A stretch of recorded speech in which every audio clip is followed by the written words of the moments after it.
తిరిగి BCN news కి స్వాగతం.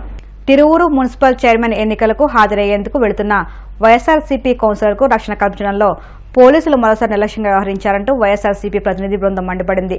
కౌన్సిలర్లకు రక్షణ కల్పించాలని ఎన్నికల కమిషన్ ఇచ్చిన ఆదేశాలను కూడా పోలీసులు బేఖాతరు చేయని వైనంపై ఆధారాలతో సహా కమిషన్కు వివరించారు. అనంతరం విజయవాడలో మీడియాతో పార్టీ నేతలు మాట్లాడారు. మాజీ ఎమ్మెల్యే మల్లాది విష్ణు మాట్లాడుతూ చట్టాన్ని కాపాడాల్సిన పోలీసులే పచ్చచొక్కాలు తొడుక్కున్న టీడీపీ కార్యకర్తలు వ్యవహరిస్తున్నారన్నారు. అధికారం చేతుల్లో ఉంది కదా అని టీడీపీ దౌర్జన్యం చేసి మున్సిపల్ చైర్మన్ స్థానాన్ని కైవసం చేసుకోవాలని చూస్తుందని ఆగ్రహం వ్యక్తం చేశారు. వీరి ఆటలు ఎంతో కాలం సాగవన్నారు. తిరువూరు మున్సిపాలిటీ హాల్ వరకు కౌన్సిలర్కు పోలీసులు భద్రత కల్పించి తీసుకెళ్లాలని మాజీ ఎమ్మెల్యే మల్లాది విష్ణు డిమాండ్ చేశారు. తెలుగుదేశంతో అధికార పార్టీతో కూటమి నేతలతో పోలీసు యంత్రాంగం అంతా కూడా మిలాఖత్ అయిపోయింది. ఎందుకు ఆపాల్సి వచ్చింది? ఈ రోజు విజయవాడ నుంచి కౌన్సిలర్ అందరూ 11 గంటలకి ఎన్నిక ఉంటే వెళ్తుంటే రెడ్డిగూడెం ప్రాంతంలో ఆ విలేజ్ దగ్గర ఎందుకు ఆపాల్సి వచ్చిందో ప్రభుత్వం సమాధానం చెప్పాలి అని చెప్పి సందర్భంగా చెప్తా ఉన్నాం. మెజార్టీ లేకపోయినా భయంతో కౌన్సిలర్ని ఆపి బలవంతంగా నిన్న 4 కౌన్సిలర్ని బలవంతంగా తీసుకుని వెళ్లి పార్టీలో చేర్పించినటువంటి పరిస్థితి చూసాం. ఈ రోజు కూడా అదే రకంగా చేయాలని ప్రయత్నం చేస్తా ఉన్నారు. మెజార్టీ లేకపోయినా తిరువూరు మున్సిపాలిటీని హస్తగతం చేసుకోవాలని చెప్పని దౌర్జన్యంగా చేసేటటువంటి కార్యక్రమం జరుగుతోంది. ఎన్నికల కమిషన్ డైరెక్షన్ ఇచ్చినా, అలాగే ఈరోజు ఉదయం కోర్టులో కూడా వైఎస్ఆర్ కాంగ్రెస్ పార్టీ పిటిషన్ దాఖలు చేయడం జరిగింది. కోర్టు కూడా ఆశ్చర్యపోయింది. ఎన్నికల కమిషన్ స్పష్టంగా ఆదేశాలు ఇచ్చినప్పటికీ కూడా ఎందుకని పోలీస్ యంత్రాంగం ఈ రకంగా వ్యవహరిస్తుంది? ఒక 30 నిమిషాల్లో అరగంట లోపు నాకు పూర్తి సమాచారం కావాలి అని చెప్పని న్యాయస్థానం కూడా ఆదేశించడం జరిగింది అని చెప్తున్నాం. అంటే ఈ ప్రభుత్వానికి కానీ, ఈ కూటమి ప్రభుత్వానికి కానీ, పోలీస్ యంత్రాంగం కానీ, ఎన్నికల కమిషన్ అన్నా లేకపోతే న్యాయస్థానాలన్నా లెక్కలేనటువంటి పరిస్థితి కనపడతా ఉంది.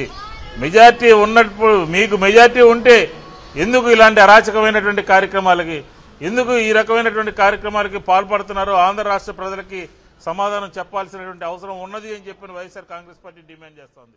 ఈ తిరువూరు మున్సిపల్ ఉప ఎన్నికల్లో టీడీపీ వాళ్ళు కూటమి ప్రభుత్వం చేస్తున్న దౌర్జన్యాలు నిజంగా దారుణం. అసలు నిజంగా ప్రజాస్వామ్యంలో ఉన్నామా లేదా అర్థం కావట్లేదు.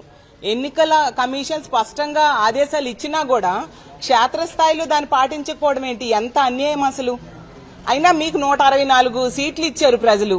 ఇవి వైఎస్ఆర్ కాంగ్రెస్ పార్టీకి ఇచ్చిన సీట్లలో మున్సిపల్ ఎన్నికల్లో ఇలాంటి దౌర్జన్యాలకు పాల్పడడం ఎంతవరకు సమంజసం? ఆ తిరువూరు మున్సిపాలిటీలో తీసుకుంటే 17 మా పార్టీ గెలిచాము, 3 ఏమో వాళ్ళ పార్టీ వాళ్ళు గెలిచారు. స్పష్టంగా మా మెజారిటీ కనిపిస్తూ ఉంది. ఎంత దౌర్జన్యంగా మా వాళ్ళని లాక్కొని ఆ మున్సిపల్ ఉప ఎన్నికల్లో గెలవాలనుకోవడం అసలు న్యాయమేనా? ఎంత రెడ్ బుక్ రాజ్యాంగం అమలుకు మీరు ప్రయత్నిస్తారు? అంబేద్కర్ గారు రాసిన రాజ్యాంగం ఉన్న దేశంలో మనం బ్రతకట్లేదా? ఇప్పటికి జరిగిన అన్ని ఉప ఎన్నికల్లో కూడా ఇదే విధంగా వ్యవహరిస్తున్నారు. మననే విశాఖపట్నం మేయర్ ఎన్నికల్లో తీసుకుంటే అదే విధంగా స్పష్టమైన మెజారిటీ వైఎస్ఆర్ కాంగ్రెస్ పార్టీకి ఉన్నా కూడా దౌర్జన్యంగా మా కౌన్సిలర్ని, మా కార్పొరేటర్స్ ని తీసుకోవడం జరిగింది.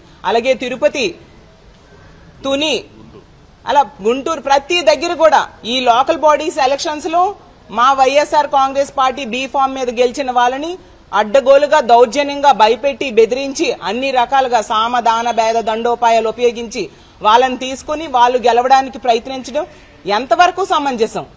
మీకు ఇచ్చిన సీట్లు సరిపోవా? ఇది న్యాయమేనా?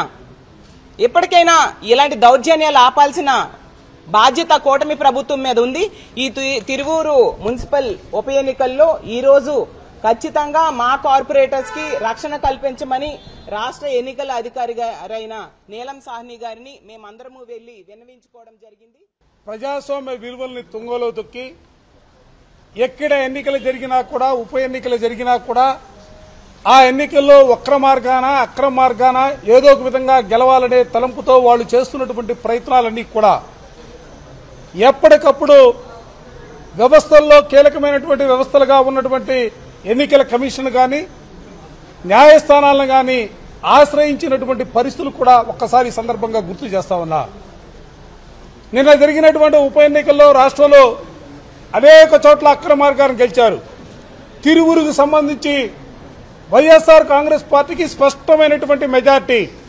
ఎందుకంటే అక్కడ ఖాళీ అయిన పరిస్థితిలో కూడా, ఎందుకంటే వైఎస్ఆర్ కాంగ్రెస్ పార్టీ ఒప్పందంలో భాగంగా మా చైర్పర్సన్ రాజీనామా చేస్తే తిరిగి ఉప ఎన్నికలు జరుగుతూ ఉన్నాయి. 20 స్థానాల్లో 17 స్థానాలు వైఎస్ఆర్ కాంగ్రెస్ పార్టీ గెలిస్తే కేవలం 3 స్థానాల్లో మాత్రమే తెలుగుదేశం కూటమి గెలిచినటువంటి పరిస్థితులున్నాయి.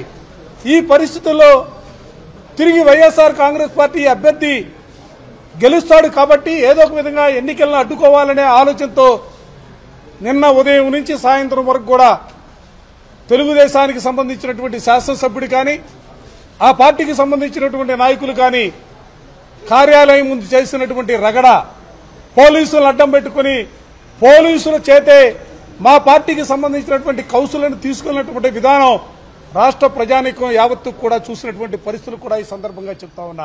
ఏలూరు జిల్లా భీమడోలు వద్ద పెను ప్రమాదం తుడిలో తప్పింది. భీమడోలు గ్రామం నుంచి ఆటోలో ప్రయాణిస్తున్న ఉపాధి హామీ కూలీలను తరలిస్తున్న ఆటోను భీమడోలు శివారు ప్రాంతంలోని అయ్యప్ప స్వామి ఆలయం వద్ద హైవేపై వెనుక నుంచి ప్రైవేట్ ట్రావెల్స్ బస్సు ఢీకొట్టింది. ప్రమాదానికి గురైన ఆటో మరొక ఆటోను ఢీకొట్టి రహదారి పక్కన ఉన్న చెట్టును ఢీకొట్టి ఆగింది. ప్రమాదంలో 14 మంది ఉపాధి కార్మికులు గాయాలయ్యాయి. క్షతగాత్రులను చికిత్స నిమిత్తం ఏలూరు భీమడోలు ప్రభుత్వ ఆసుపత్రికి తరలించారు. Bhimadolu CI Wilson, SI Sudhakar ఘటనా స్థలాన్ని పరిశీలించారు. పార్వతీపురం టీడీపీ ఎమ్మెల్యే బోనెల విజయచంద్ర అవినీతి అక్రమాల తీరుపై మాజీ ఎమ్మెల్యే అలజంగి జోగారావు మండిపడ్డారు. ఎమ్మెల్యే బోనెల విజయచంద్ర ఎంఆర్ఓను గత 3 నెలలుగా వేధిస్తున్నారన్నారు. టీడీపీ వేధింపులు తట్టుకోలేక ఎంఆర్ఓ జయలక్ష్మి 3 నెలల క్రితం సెలవు పెట్టారన్నారు. బడిదేవ కొండ మైనింగ్ విషయంలో అక్కడి వారు గ్రామదేవత ఉంది అని అభ్యంతరాలు చెప్పినా మైనింగ్కి సిఫారసు చేశారని చెప్పారు. డబ్బులు తీసుకుని మున్సిపల్ ఉద్యోగులను బదిలీపై నియమించారన్నారు.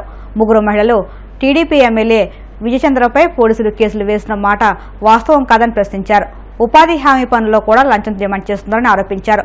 లంచాలు తీసుకోకపోతే ఇప్పుడు వాడుతున్న ఫార్చునర్ కార్, XUV 700 కార్ గానీ విజయనగరంలో ఉన్న అపార్ట్మెంట్ గానీ ఎలా వచ్చాయని ఎమ్మెల్యే అలజంగి జోగారావు మండిపడ్డారు.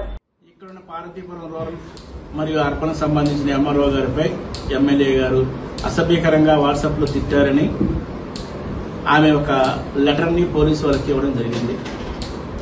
అయితే అది వాట్సాప్లో హల్చల్ చేస్తే నేను అది చూసిన తర్వాత ఫోన్లే సాయంకాలమో ఆ తర్వాత మరుసటి రోజైనా సర్దిద్దుకుంటారేమో అనే ఆలోచనతో నేనేమో చూసి ప్రశాంతంగా ఉండడం జరిగింది.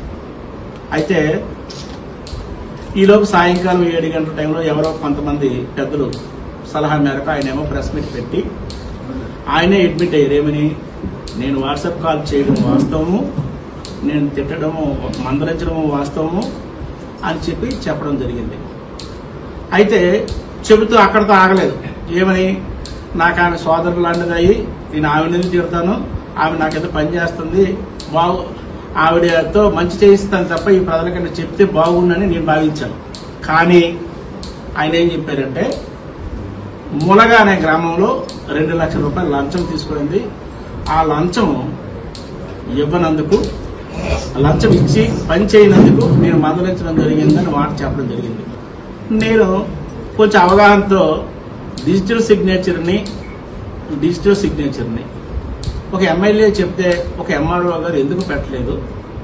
అది పేద ప్రజలు కదా, రైతులది కదా, అసలు ఇందులో ఇంకేమైనా ఉందా అని ఆలోచన చేశాను. అయితే దాని మీద గతంలోన నేను విశ్లేషణ చేస్తే గతంలోన భావన అనే సబ్ కలెక్టర్ గారు మీరు ROR కండక్ట్ చేసి మీరు ఆన్లైన్ పెట్టండి అని చెప్పి దానికి ఒక డైరెక్షన్ ఇవ్వడం జరిగింది ఎంఆర్ఓ గారికి.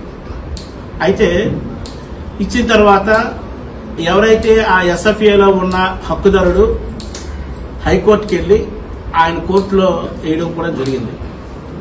అయితే కోర్టులో ఉన్న భూమిని లేదా తనని కాని భూమిని ఆన్లైన్లో పెట్టమనో ఎంతవరకు సమంజసమని నేను ఎమ్మెల్యే గారిని సూటిగా అడుగుతున్నాను.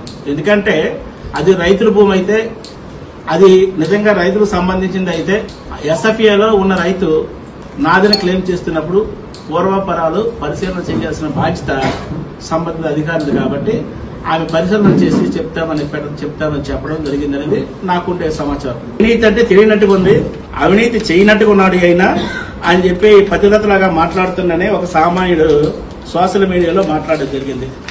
అయితే అక్కడితో ఆయన ఏమో అక్కడితో ఆయన ఊరుకోలే. ఆ సామాన్యుడు ఏమంటుందంటే ఇంకొక తెలుగుదేశం పార్టీ సానుభూతిపరుడో లేదా ఇంకొక వ్యక్తి తెలియదు కానీ. వార్తలు ముగించే ముందు ముఖ్యాంశాలు మరొక్కసారి.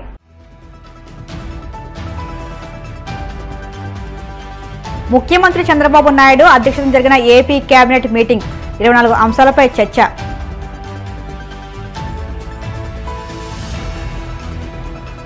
ధాన్యం కొనుగోలు విషయంలో రైతులు ఎవరు దళాల చేతుల్లో మోసపోకుండా జాగ్రత్త పడాలని సూచించిన మంత్రి నాదెండ్ల మనోహర్.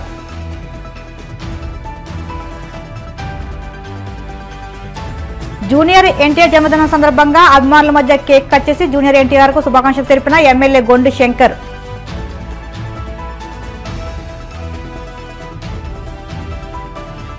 ప్రజా సమస్యలను పరిష్కరించేందుకు మహానాడు కార్యక్రమం గొప్ప వేదిక అని తెలిపిన టీడీపీ నాయకుడు గండి బాబ్జీ. ఈ వార్తలు ఇంతటితో సమాప్తం. మరిన్ని వార్తల కోసం BCN digital YouTube channel, Facebook పేజీని ఫాలో అవ్వండి. అప్డేట్ వార్తల కోసం ప్లీజ్ సబ్స్క్రైబ్.